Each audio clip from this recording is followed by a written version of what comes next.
Hi అండి. Welcome to my channel. ఈరోజు మా పిల్లల కోసం నేనైతే చిప్స్ అనేది చేస్తున్నాను.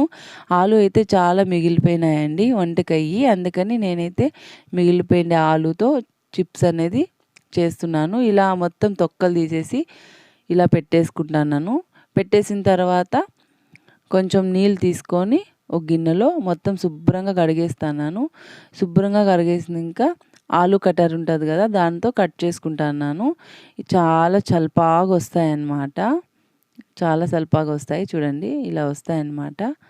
పర్ఫెక్ట్గా వస్తాయి చిప్స్ కరకరలాడేకట్లా. ఇంకా నేనైతే స్టవ్ మీద నూనె అనేది పెడుతున్నాను. నేనైతే కేజీ నూనె పెడతానమాట. ఇంకా కొంచెం బాండి పెద్దగా ఉంటే ఇంకా పర్ఫెక్ట్గా వస్తాయి. అంటే మనం చిప్స్ ఇంట్లోనే చేసి పిల్లలకు పెడితే వాళ్ళు కొంచెం ఆనందం పడతారని నేను, అది కాక ఆలు మిగిలిపోతున్నాయి ఈ మధ్య. అందుకని నేను ఆలు వేస్ట్ కాకోకుండా చిప్స్ అనేది పిల్లలకి చేసి పెడుతున్నాను టేస్టీగా.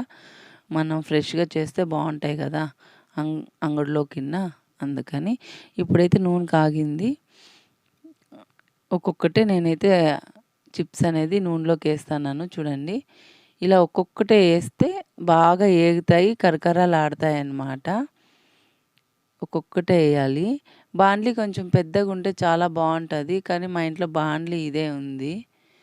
అందుకని దీంతోనే వేసేస్తున్నాను. సుమారుగా వేసానులేండి, చాలానే వేస్తున్నాను. చాలా స్వల్పాగా కట్ అవుతాయి. ఆ కట్టర్ గిన్నె ఉంటే సూపర్గా వస్తాయి చిప్స్. నేనైతే ఎప్పుడు చేసుకుంటాను, మిగిలిపోయినప్పుడంతా ఆలు చిప్సే చేస్తానన్నమాట.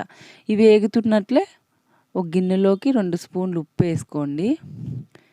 చూడండి, ఇలా ఉప్పు వేసుకున్న తర్వాత, ఉప్పు ఎందుకు అంటుకుంటున్నారా, కొన్ని వాటర్ వేసి కలిపెట్టండి. కలిపెట్టిన తర్వాత ఇవి కొంచెం వేగినాయి కదా, కొంచెం ఆ నీళ్ళు దీంట్లోకి కొంచెం అలా స్పూన్తో ఇలా వేయండి. ఏం కాదులేండి, నూనె ఏమి ఎగరదు, ఏమీ కాదు. నేను కూడా వేసాను, ఏమీ కాలేదు. ఇప్పుడు చూడండి పర్ఫెక్ట్గా చిప్స్ అనేది ఎంత నీట్గా వచ్చాయి చూడండి మీరే. కరకర ఆడే చిప్స్ రెడీ. చూడండి, మాకైతే చిప్స్ అనేది లేట్ అయింది, కానీ ఎంత బాగా వచ్చాయి చూడండి. నేనైతే కారం చల్లుకుంటున్నాను లాస్ట్లో. ఇన్ని చిప్స్ వస్తాయి. ఇదేం చిన్న బేషన్ కాదండి, పెద్ద బేషన్ ఇంకా అయ్యాయి. కరకరలాడే చిప్స్ అయితే రెడీ అయిపోయినాయి. కారం కొద్దిగా చల్లాము, ఎందుకంటే ఉప్పు నీళ్ళు ఆల్రెడీ వేసాం కాబట్టి. ప్లీజ్ ఈ వీడియో నచ్చినట్లయితే ప్లీజ్ లైక్ చేయండి, షేర్ చేయండి. Bye bye.